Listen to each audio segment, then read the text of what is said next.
Okay, my friends, let's learn a little bit today. As I mentioned last week, tonight's shir is going to be a little bit up there, but the takeaway is very, very impactful for our lives. We have the Kriyas Yamsuf this week, where the sea split, where Hashem said to Moshe, stretch out your hand over the sea, and the water will go back upon Egypt, upon its chariots, upon its horsemen. Moshe stretched out his hand over the sea, and toward morning, the water went back to its power as the Egyptians were fleeing toward it, and Hashem churned Egypt in the midst of the sea. The word power in Hebrew is le'etano. Eitan is strength. The Medrash, which is not unusual, learns the word etano when you flip around the letters, that it spells out the word tna'o, which is a t'nai is a condition. Let's see the Medrash in source 2. Rabbi Yochanan said, the Holy One, blessed be He, made a stipulation with the sea that it would one day split before Israel. Thus it is written, and toward morning the water went back, le'etano, which may be interpreted as though it read litna'o, to its stipulation, meaning to stipulation that God had made with it. And here Rav Munk explains in source number 3, the Zohar and numerous midrashim compare the word etano, its power, with tna'o, its precondition. During creation, Hashem imposed a precondition on the sea, that when the time came for Israel to cross into the Sea of Reeds, it was to overcome its normal rules of behavior, and the waters were to split. Let's put this into English. Once Hashem created the world, everything goes according to nature. However, I am building into the world certain times that we can what? Break those rules.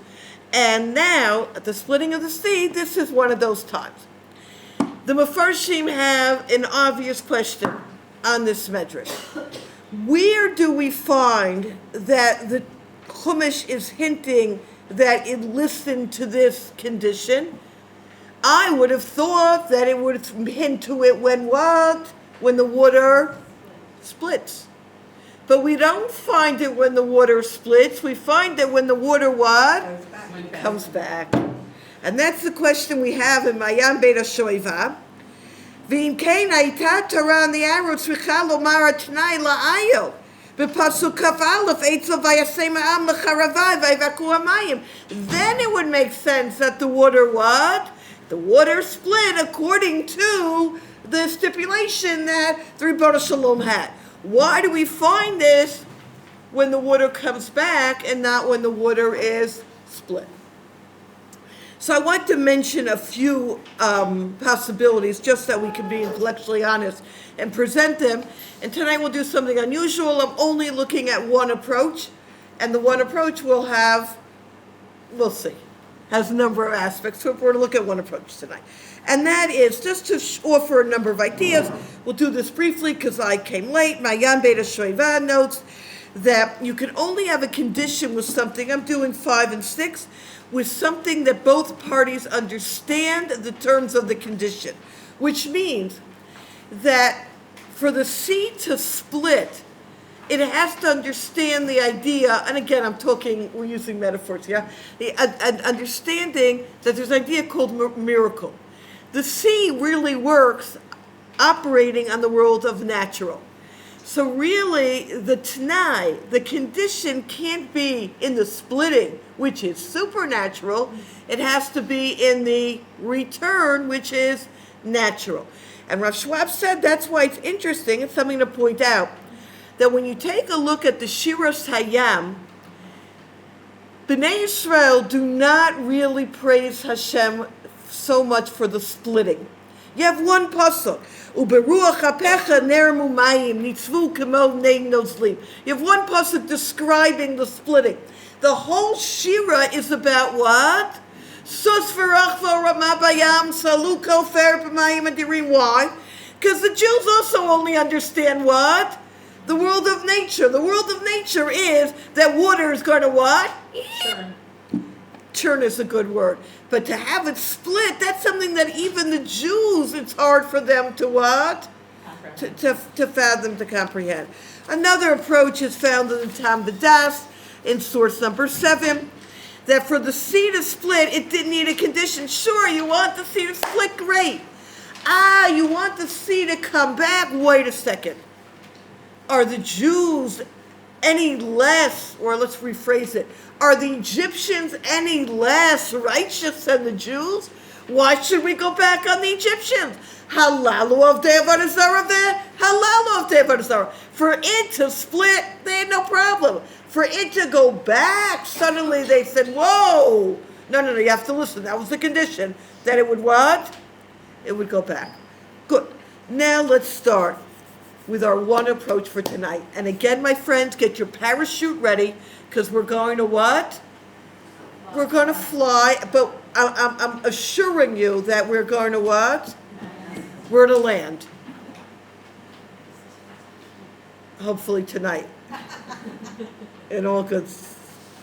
At the same time, my friends, what we're going to discuss tonight, albeit sounds very philosophical and up there, it's really, really ABCs. So let's start. Source 9. The old Moshe quotes the following idea, and he says, Kishem shebisha'at brias ha'olam, bara kadosh baruch hu yesh ma'ayin. Hashem created a world, something from nothing. Kach, kol yom, v'chol rega, talui kol olam rak b'korach hashpato mitchadesh kol rega v'rega. You see, we say this in our davening. HaMechadish b'tuva b'chol yom tamin ma'aseh breishi. Hashem just didn't create the world one time. He continuously creates it. So if even for a nanosecond, God would, kivyachol, not be, infusing life force into the world, what would happen? Goodbye. We would evaporate. Isn't that a comforting thought? So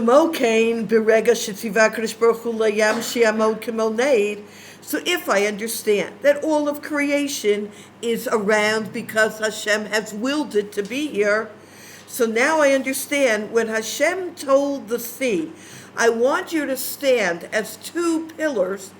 At that moment, the Medrash says that not only did the water in the sea split, what water split? All the waters in the world split. Right here, it split into two. Why? Because Hashem now said there's going to be a new world order. And the new world order is water is split.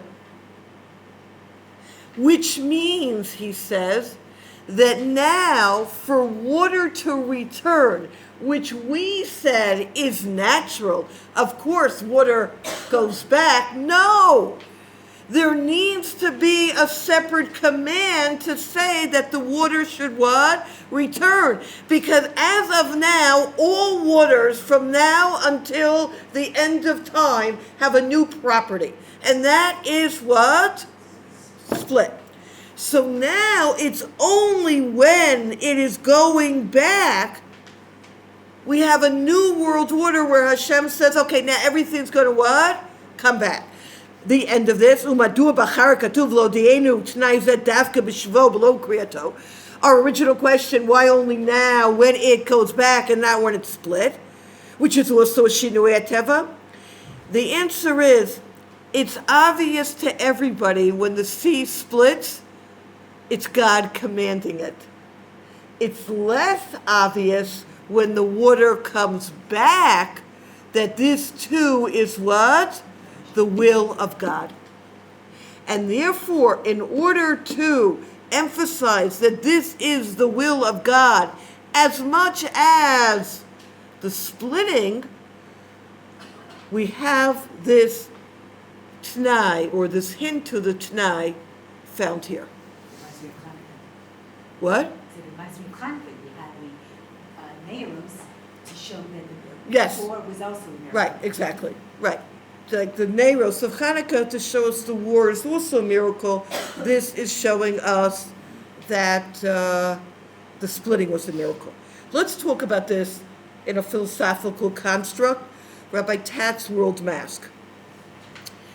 Source number 11. He says we can gain access to the spiritual world only through the mask of the physical. And the world of nature hides the spiritual. It does this by appearing to be self-sufficient, running reliably along the same track with reassurance predictability. Intrinsically, however, a miracle is no more wonderful than the natural. And he brings our story here. Why, he says, was it necessary for Moshe Rabbeinu to stretch out his staff over the sea to bring back the waters to the original natural position? It should have been that as soon as the Jewish people crossed over, what should have happened? It would automatically have come back. And he answers, to split the sea, an act was necessary that was miraculous. Nature had to be set aside. But surely as soon as Jewish people were safe, the need for the miracle is over, and nature should have reasserted itself. And the answer is that nature is miraculous no less than its rarest exceptions, which means for the sea to manifest in the way that we're used to seeing it, which i.e. means that it's what?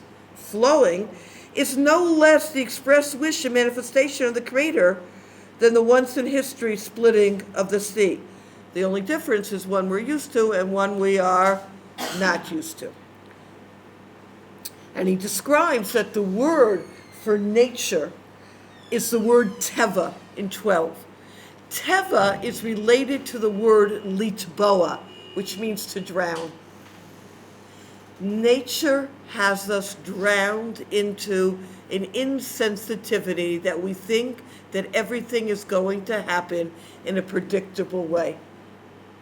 Teva is also the root of another word called matbea, an embossed coin, where you clearly see the stamp of God. My friends, this is our challenge. How do we look at the world? Through the eyes of litboa, to drown, same old, or matbea, an embossed coin? And here, Rabbi Tad speaks about different levels of perception. Let's take a look at a few of them. The lowest level, and note this is the lowest level in 13, is the person who's clearly aware of Hashem's existence. He davens intensely, but his understanding of the world is that it exists as an entity separate from Hashem. Of course, now Hashem created the world and he controls it. He can override the natural cause and effect of the laws of nature. But if he does not specifically override nature, then you know what happens? It goes on its own. When this person davens, his prayer is usually phrased as, and if we're honest with ourselves, my friends, we can hear familiarity in this. Let it be, God, for example, Hashem, I need to be in a certain place at a certain time, and I know that many things could prevent my being there. After all, I cannot control all the variables, like the stuck car on the one just now, right? That must coincide in order for me to be there then. Therefore, Hashem, please let it happen. In this person's mind, the world functions according to its laws, and most planned events have a reasonable chance of occurring. But you know what? Other things can get in the way. So when I daven, what we're really saying is, Hashem, don't interfere. Just allow nature to what? To take its course. And then if nothing comes in the way, I'll get there on time. Now, obviously, we have a problem with this, and that is in 15, we see Hashem as being outside of nature, in control, of course, supreme, of course, but outside and separate nonetheless. And we're trapped into a false perception of the world. He has accepted the routine of nature as evidence that self-sufficient and solid. Nature has drowned him. I just had this conversation today where I had a family member who was experiencing vision issues with a migraine headache, which was a little bit disconcerting, is a very good word. So I called up a friend of mine who's a nurse who has a heart of gold. And she starts giving me all these medical blah, blah, blah, I don't know the names, and telling me why this could happen or that could happen, what this could cause it, that. I stopped her. I said, there's a Ribono Shel Olam in the world. He has decided to what? To bring on this headache. You're right, we have to do what we have to do, and we have to look at the causes that may have brought it. But let's start with the Ribono Shel Olam has brought the following situation. Okay, now that we've established that, we can now talk the medical terms. You know what I'm saying? Like we forget. Am I making any sense? But why should you have to tell her that? Shouldn't it be obvious? I mean, you're asking her for advice, so you want her advice. I want us to have clarity in what we are dealing with. Hashem brought it on. Hashem can take it away. A. B is the medical aspect. But I want us to be clear. It's also from Hashem, 100%. That's why I called her. I'm not being what? I'm not waiting for Hashem to come down with a magic wand. I went through medical channels. At the same time, we have to remind ourselves, what's what I'm trying to say is you can get drowned in. You're not with me. Get reminded by I just think that if I There's a ask doctor here. a nurse. Oh, for there's a advice, I doctor would here. say- Oh, I'm sorry. Quite all right. Okay, We always daven for siyata d'shmaya. That's it. To provide. that's it. But you understand where I'm coming from. I'm not, okay, forget that example. Let's go back into life. What I'm trying to say is we have to bring the Ribono Shel Olam into our lives. And if not for the nurse, for me, that the consciousness has to be that with using the medical aspect, there has to be tshuva. There has to be where can I improve? Because otherwise, I've what? I've missed the boat. That's all I'm saying. What did she talk about tonight? I don't know, migraine headaches, and she called the rabbi, a doctor. I don't know what she was. Let's go back. Yes, ma'am. Here's an eye doctor, Dr. Elman, Michael Elman, who's on the board here. And my husband had also seen flashes and he ran to Dr. Elman and he had to do something on his part and my husband lost his vision. But Wow. before he did it, he made, my husband and him, they said, Some Tehillim. Wow. Wow. Wow. That's a beautiful story. Thank you for sharing that. That's what we're talking about here. Good. We're on the same page. Thank you for bringing that story. You exonerated me a little bit here, and I really appreciate that because, you know, I appreciate it. Thank you. The Rebbe also says that the gematria of Hateva is the same gematria as Elohim, right. which means that Hashem runs. Teva is Ha-Elohim. Yes, that Hashem runs that, 100%. Well stated. Now, we know when we say Shema, we've been talking about Shema last week, we spoke about the darkness and the light. When we say Shema, when we say Echad, Echad means Ein Od Milvado. There is nothing aside from the Ribono Shel Olam. Nature is not aside from Hashem. Hashem is nature. It's one and the same. It's not there's a God and then there's something called nature. Hashem is found in every molecule. Hashem is found in every particle in this world. The second level, which I'll just mention, I don't want to go down there, is that nature is a tool in the hands of Hashem, which is a higher level. It's not really separate, but yet tool is still separate. The third level, which is where I want to go now in 19, is those whose perception of Hashem's all-encompassing oneness is clear. At this level, there's no distinction between Hashem and His creation. The world of nature is not a tool or extension of the Creator. It's none other than Hashem Himself. And that is Ein Od Milvado. And that brings us that famous story at the end of 19 of Rabbi Hanina ben Dosa's daughter, who put vinegar into the Shabbos licht. And she goes, I give out. What are we going to do? And Rabbi Hanina ben Dosa didn't blink. And the key in the story is he didn't blink. What's the problem? The God who said that you can put oil is the same God who can put vinegar and it will light. Because in his mind he understood that nature is just a smokescreen for seeing Hashem in this world. And this is the challenge that we have going back to our original Shnai, that when Hashem created the world, we really look at this world as existing on its own. Our challenge is to be able to realize Ein Od Milvado. And that at any moment, at any time, anything can happen because the Ribbono Shel Olam is in charge. And this is brought to the fore in the fact that Moshe Rabbeinu had to lift his hand for the water to return. Don't take it for granted that water will return. Don't take anything for granted. It's all the will of God. Good. Now that we answered the question, I want to take this one step deeper. Work with me here.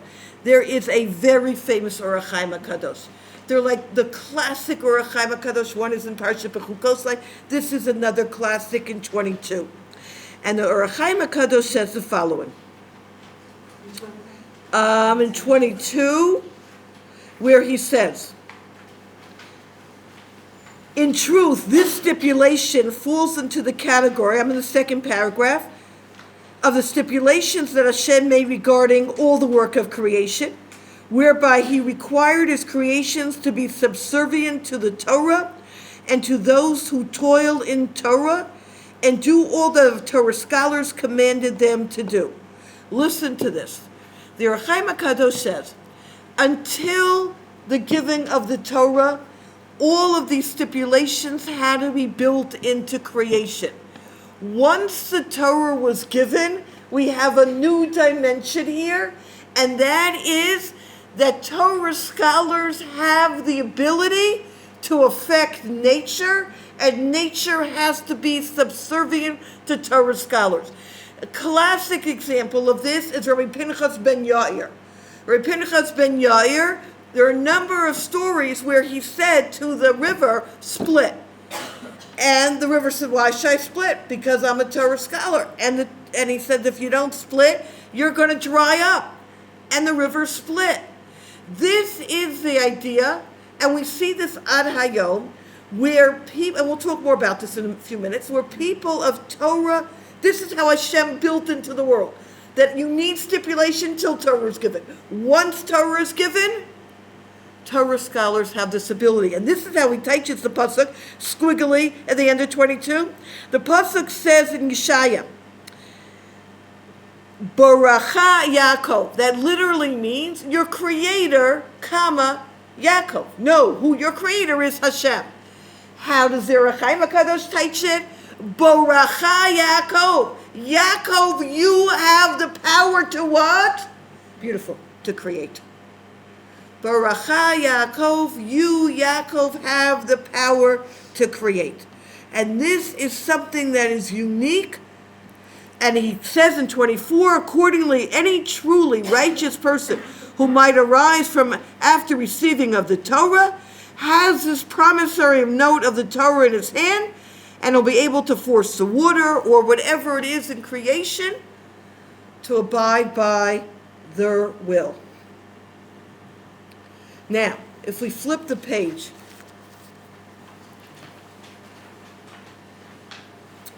the Sichos Mordechai notes here that we find something fascinating. By Kriyas Yamsuf, the Jews sing Shira. We don't find when Avraham Avinu, according to the Medrash, was saved by the Kivshanei, he doesn't sing Shira. Did you notice that? You ever wonder? Or you find that major things happen. Let's say Yaakov Avinu fighting with the Malach. That was supernatural. Doesn't sing Shira. Why not? So this is what'd you say? Not till way afterwards. Yaakov not immediately. What do you see? He says, it wasn't a big deal for them. Why shouldn't the Kivshana Eish? They were on that level of the Jews at the time of giving of the Torah, which meant that there's no such thing as nature, which is so fire doesn't burn. Okay, so I beat an angel.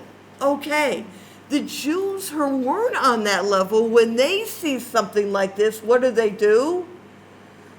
They sing Shira, wow. And we ourselves see this. When we see something that is wow, we're like, Wow. A person who's on that high spiritual level says, I'm going to use my English. It's not English. Duh. I warned you it wasn't sophisticated English. What's the upshot for our lives, my friends? Listen closely. If we understand, as the Zohar HaKadosh says in 32, that Kodshabrichu, when he created the world, Istakel Boraisa Uvara Alma. He looked into the Torah and created the world. So that the only reason why the world is here, in Lo Brisi in 33, Yomam Valayla Chukot Shamayim V'Aretz or something. She'ein lach shov sheyesh yom v'layla mipnei hateva. There's not day and night because that's what has been in creation. There's day and night because the Torah says there should be day and night. The only thing that is real in our world is Torah. There is no such thing as nature. It's the will of God, the will of Torah scholars. That's what determines everything. What's the upshot for our lives? Listen closely. 34. This is one. I'm not down on earth yet, but I'm coming down there. People work very hard for parnasa. Nagu 34. Regilim anashim, v'nei regilim anashim lid'og b'inyan parnasa. We have to work. And what do we say? B'zeyas apecha tochal lachem. With the sweat of your brow, you got to put in a day's work. My friends, we end in Parshat Breshit. We have in Parshat Bechukosai, and we have in the Shema. We should make a request. Silence. Can I just hold this for a moment? Thank you. V'haya im shamo tishmo mitzvotai asher nochi mitzav etchem hayom. If you listen to Hashem, then what? V'natati mitaretzechem b'ito yorel makosh. V'asafta deganecha v'tiroshcha v'tzarecha. Do we really believe that there's a cause and effect? Do we really understand? Are you following my question? We say the Shema a few times a day, but are we inculcating what we're saying? Are we living a Torah mindset? And if we live a Torah mindset, then our hishtadlus, our putting in effort, will be putting in more effort into our avodas Hashem. I have this constant debate with my husband. I tell him, you need to do more ishtadlus. And he says to me, you need to do more bitachon and emunah. That's why he doesn't go out to work and I work. And that's why I'm here right now, my friends. It's real simple, isn't it? And that's why Rav Zechariah writes in 36, Aleinu Ladat, Ki bekoach haTorah, bekoach hadveikus b'Hashem, our connection to Torah, our connection to clinging to Hashem, ubetoraso mitoch amo v'yagia, nitan l'chachmei Yisrael shlita kimat b'loyah chukei abriya. They almost have complete control over creation. And he quotes here the Sefer HaIkrim on the next page. She'ikar gadol el Torah, a major principle of Torah, v'shorish el hamuna, and really a root of our faith, shu mitzta'ef memunah hashgacha, which is an offshoot of our emunah in divine providence. He, shashem yitbarach, machriach hateva, tachat kapot raglei hamaminim. Those who really believe nature is subservient to their will.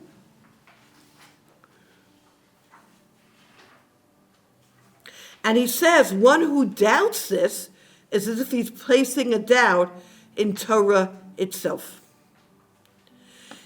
Rav Zechariah in Emek HaParsha brings a number of examples. I want to share with you two. One contemporary, one not contemporary. Brings an example, and there's so many. Rav Ovadia Yosef, that's out. So Rav Ovadia Yosef is our times. So Rav Ovadia was nahug. He used to say, many Sfardim do this, bracha of besamim on Shabbos to make sure you have the 100 brachos. So he would have besamim at his table on Friday night.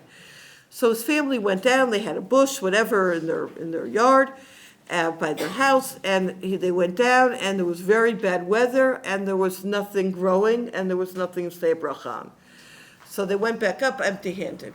An hour before Shabbos, he says to one of the members of the family, bring me something for Shabbos so I can say a bracha. They said, well, we went down and there was nothing there. The weather is really bad. Halavai, we should have bad weather. We need the rain. And he said, I told you to go down. I told you there's nothing there. I told you to go down. Okay? He goes down and guess what? There was a plant growing there. Now, how did that plant grow there in 2 hours? Now, if you're surprised, you're still in the first level. If you're nodding your head, of course, then you have integrated that, yeah, that makes sense.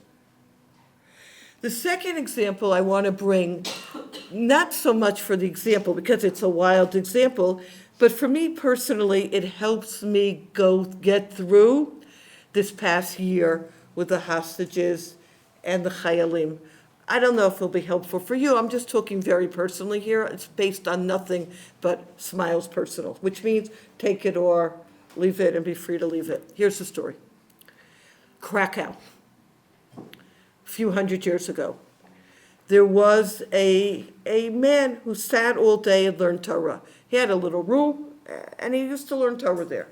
One day, the king was going through Krakow, and everyone went out into the streets because of an opportunity to say a bracha. So he also said it's an opportunity to say a bracha. So when he heard, the trumpets going down his street, he opened up his window and he saw the king and he said the bracha and went back to learning. Right when he sat back down to learn, a stone was dislodged from his building and hit the king's horse. Now, if you have a stone hitting the king's horse, that is a sentence of death. Very good. I mean, not very good, but you understood. And they said, where did it come from? He's the only one in the house. Everyone's out on the street. And they sentenced him to death. And they pleaded, and he's a nice guy, and he sits and learns all day, and don't touch him, v'chulei, v'chulei. And the king's officers said to the Rav of that city, if you can stand up in defense of this person, we will get him off the hook. And the Rav was silent. And he was killed. And people were up in arms. Could you imagine? The Rav commanded that they bring the coffin to the shul. This is a wild story. He commanded the guy who died, he said, I want you to get up and tell everybody why I was silent. The guy gets up. Now, if you're surprised, remember, you're still on the first level. There's no difference between wheat growing that's rotted in the ground and a person dying and growing. It's both resurrection. One you're used to, one you're not. The guy gets up and he says the following. I was the first person to throw a stone at Yirmiyah HaNavi. I have been through 10 incarnations. I have finally reached my level of peace, and this is why the Rav did not say anything. Yeah, I didn't take it away from him, and he went back to die. I don't know if that was English. He returned to his previous state of death. It's a little bit more poetic. Wow. And that is a dramatic story. We don't get it. We don't get it. We don't get it. You have to believe in Gilgal. You have to believe in Gilgulim, yes. But I'm saying personally, that's the only way I make sense of anything that's going on, because it makes no sense. Exactly. It makes no sense. And the pain is so... Hurtful unless you say it's over Hashem. You have to. I agree with you. Now, here's the punchline for us. I finally got there. Okay, let me just see where I've been and now where I'm going. Why was there necessary to have a Tanai? Because it was before the Torah was given. Why was the Tanai the condition when it went back? So you shouldn't take anything in life for granted. Just the fact that it goes back isn't nature. You need to have a command or a condition for it to go back. Good. In life, we have to ask ourselves, do I look at life that everything just goes by nature as long as God doesn't intervene? Or do I mamish have to see that the hand of Hashem is found in everything? Once the Torah is given, then there are certain people who have that gift, these great Torah scholars, who have the ability to affect. It's the Baal Shem Tov HaKadosh. He would fly from one place to another, Kfitzas Haderech, like, hello, it's the Baal Shem Tov HaKadosh. These are people who nature doesn't take up any space. So now my question for myself is, that's very nice, Smiles, but what application does this have for my life? Because if I don't answer that question, I failed, in my humble opinion. So here we come to the punchline for today, and I want us to listen. Let's look at that Gemara in 39 of Rav Pinchas ben Yair. It's a Gemara Yerushalmi. Rav Pinchas ben Yair was traveling to the study hall to study Torah, but the Ginai River, which had to be crossed, was growing stronger, so he could not pass it. Rav Pinchas ben Yair said to the river, Ginai, Ginai, why are you holding me back from the study hall? So the river split before him, and he passed over. Now here's the key. His student said to him, could we cross over as well? Listen to his answer. He said to them, whoever knows of himself that he never slighted a Jewish person all of his days, he may cross and he will not be harmed. I don't think any of them did. Mishulchan, Rabbi Eliyahu Baruch Finkel, source 40, notes the pasuk. V'techasrehu ma'at melokim. Hashem made man just a tiny bit under. V'techasrehu ma'at, from being God. V'chavod v'hadar tatrehu. And we've been adorned with glory and honor. Tamshilehu b'masei yadecha kol shata tachat raglav. All of creation should be under his dominion. That's the way the Ribono Shalom envisioned the world, the Kivshua. We should be in charge of this world when, the Pasuk tells us, when we are V'techasrehu ma'ad melokim, when we are godlike, when we have value, that Tselem Elokim, that divine image in us, then we too have that power over nature. Yes? I'm having trouble with the Midrash about the Yam having to be convinced by Hashem, well, when they saw the Aron of Yeah, I'm not going there now. I'm not going there. So you have work to do, that's okay. It doesn't bother me. Nothing bothers me. Nothing bothers me. Of course, it's here to teach us a lesson. Nothing to do with the Yam, nothing to do with Hashem. It's for us to learn a lesson, obviously. Okay. Now, he brings here a gewaldic insight from Rav Chasko Levenstein. The Bali Musar say, and this is such a, think about this. I'm on the second paragraph in 42nd line. Kishimizalzalim b'mayla masidimota. When you make light of a certain aspect, then you will lose that aspect. Let me explain. The example that Rav Chasko gives is, how come when they would daven in the previous years, their tefillos were answered? We daven and we feel like we're hitting a brick wall. He says, look at our davening. We come in when we want, we leave when we want, we talk during davening whenever we want. You know, I've seen this. I don't go during the week to shul, but on mincha, on fast days, I try to go for Kriyat Torah, you know. And I'm appalled. We have a shul that you can look down. Waiting for the chazan to begin, people are checking their mail. What are you doing checking your mail in the middle of shul? Like, I don't know. When you don't treat something with respect, it's not there to stand in your stead. Classic example, David HaMelech cut the clothes of Shaul. He wasn't warmed at the end of his life. He says also, we have in the middle of 41, the idea of, they did avodah zarah, gilui raya, shvichus damim, these terrible sins in the time of Bayis Rishon. How come Torah didn't protect them? Shlo berchu b'Torah tchila. You don't really respect Torah? Torah's not going to come. To what? To help you out. So now yes. What does the word b'mala mean? What is the word? Zalzalin b'mala. B'mala is in any aspect, in any midah, in any, give me a better word, Mila. in any Spiritual something? spiritual Something of level. Spiritual value. A spiritual value. That was exactly what I was trying to say. Thank you. Right? Something that you make light of. So then when you need that thing, it's not going to stand in your, it's not going to be there for you. So let me give you another example. You are, not you, a person makes light of speech. They say whatever they want, whenever they want, however they want. Then your power of speech to be able to be used in tefillah has now become what? Lesson. Decreased. Does that work for you? It's fascinating to look at our own lives. What have we? It's not such a big deal. And then we need that thing, we've lost it. So that's what he's saying here.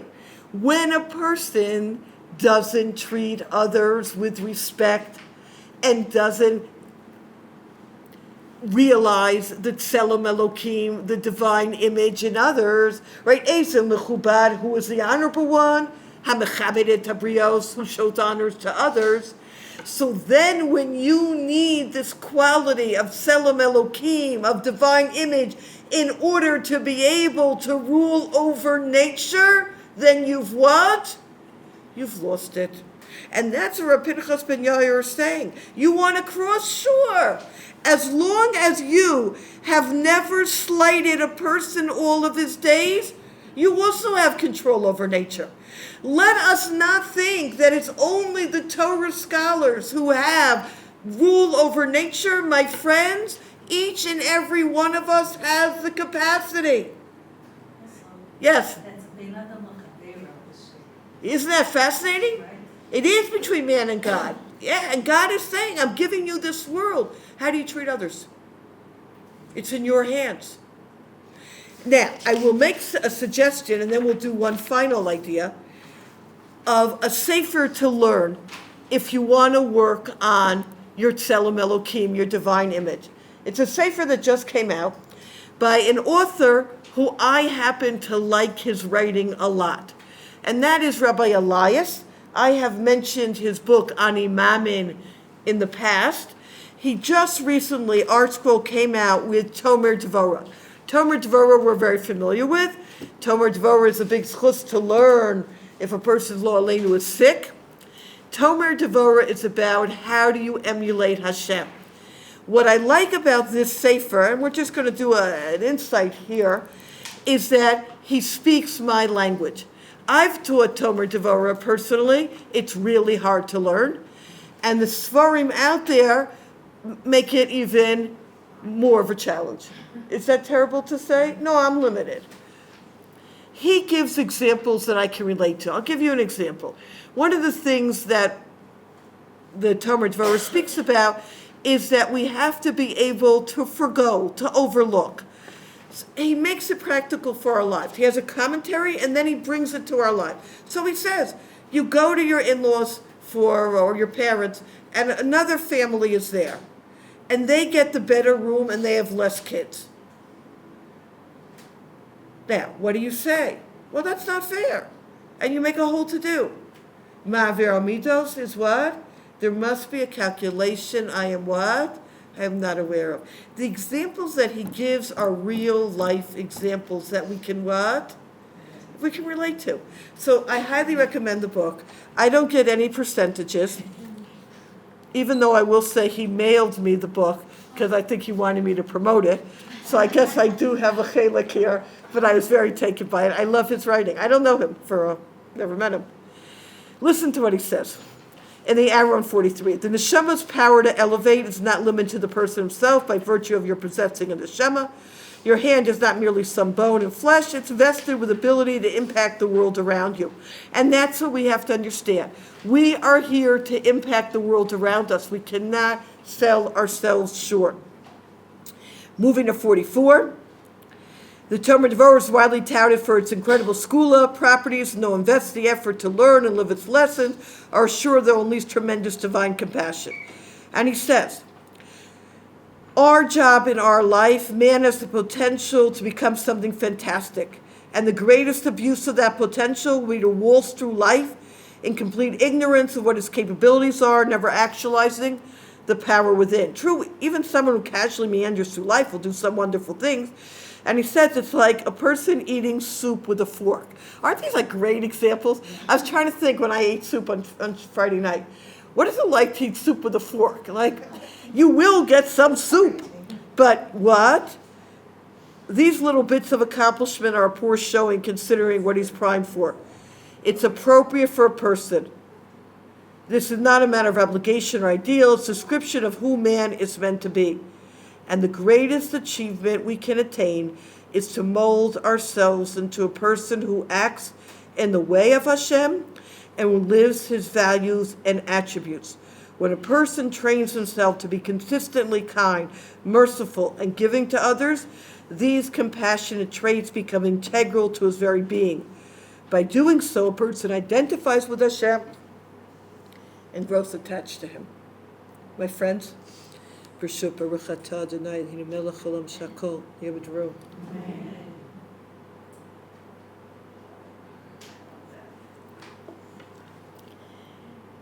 stopping us? Okay, it's a lifetime, but why aren't we starting? And it's never too late to start. And again, it's a continuum. The more we work on being like God, the more we work on kind, merciful, v'chulei, the more we have creation under our hands. The more we have the ability to affect the world around us. Now, I want to add one more point for tonight, and we finished.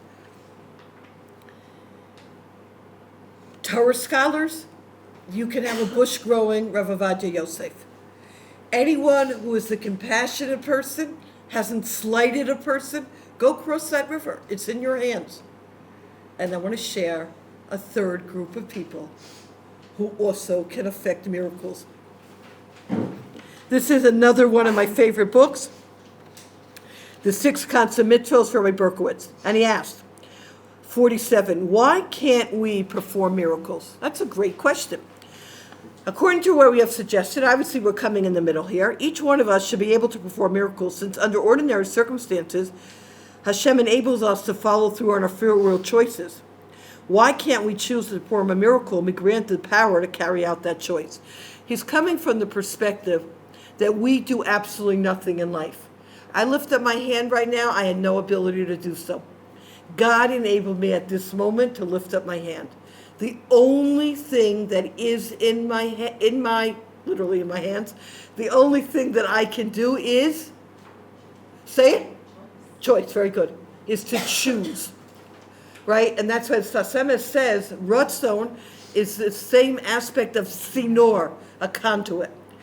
Our Ratzon brings down our ability to affect change. But only God can do it.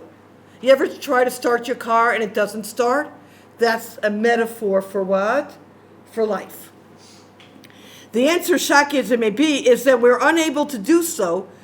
Right? Why don't I say, I really want to do a miracle? Well, if I really have a Ratzon, then God follows through. So then why? I really do want a miracle. I want to fly back to Beit Shemesh in 5 minutes. Well, why isn't it happening? So he says, the answer, shocking as it may be, is that we're unable to do so only because we don't really believe that we can. We may profess a desire to perform miracles, but depth of our heart, we don't really believe we can, for two somewhat contradictory reasons. First, because we believe that we are the ones performing the countless tasks we engage in daily, and that there's nothing supernatural about them, that they're like burning oil, not burning vinegar. We forget that we're powerless without Hashem's responses to our free will choices. And we cannot even lift a finger without him. We are therefore accustomed to think that the actions we perform daily are within our realm of function, but what we consider to be miracles are not. So reason number one why we don't get miracles done is because we think we're doing it. We forget that we are completely powerless. And two, because we doubt that God will respond to little old us. We know that God performs miracles, but only for holy people.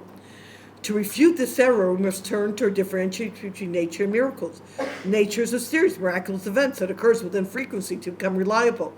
There is no nature, there are no miracles. Everything is the will of God. Therefore, when we make a free will choice, we understand that our role is limited to making that choice, and Hashem is the one who enables us to perform it. Then, if He wills it, He'll enable us to perform miracles. And that's why He says, and this is where I want us to leave for today, the idol of I can't, which He says is not having other idols. There's an idol called I can't, is the most difficult one to destroy. Start by thinking about the tasks you carry out naturally every day, and stop believing in your own ability to perform those tasks. Remember we spoke about last week about Makat Choshech, that even to pick up a drink of water is miraculous. Nothing can be taken for granted. Teach yourself to watch your body at work while remembering that you're not actually accomplishing anything except for exercising free will. It's a little intense if you're holding something hot because you may drop it because this is really a very deep. I'm not really holding this cup. I chose to hold this cup and God is enabling me to hold it. I've done nothing in my life. Grow in your appreciation and ability to make choices while increasing your feeling of helplessness to do anything beyond exercising God's gift of free will. When you succeed in doing this, you too will become worthy of miracles. When we let go of level one and enter into and begin to understand that yes, I go to doctors, and yes, Hashem is in control of everything. And I do nothing except desire and will. When I'm able to really let go and really understand it's not about me, so then you will see that what? That miracles happen. And I'll end with personally, this is again personal, which I've personally seen this every single week in the Parshat Shiras. I believe this is 18 years, B'chasdei Hashem, 40 to 44 Shiras a year. If you know how many hours go into this year, I start every week, I can't do this. And then I say to myself, you're right, Shira, you're not doing it. All right, I have to remind myself.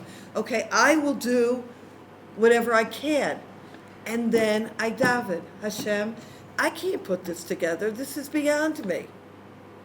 I have a desire to put this year together, and 18 years, week after week after week. You have the desire, and you know that you need to what? Fill in my sentence. What? Yes. Let go.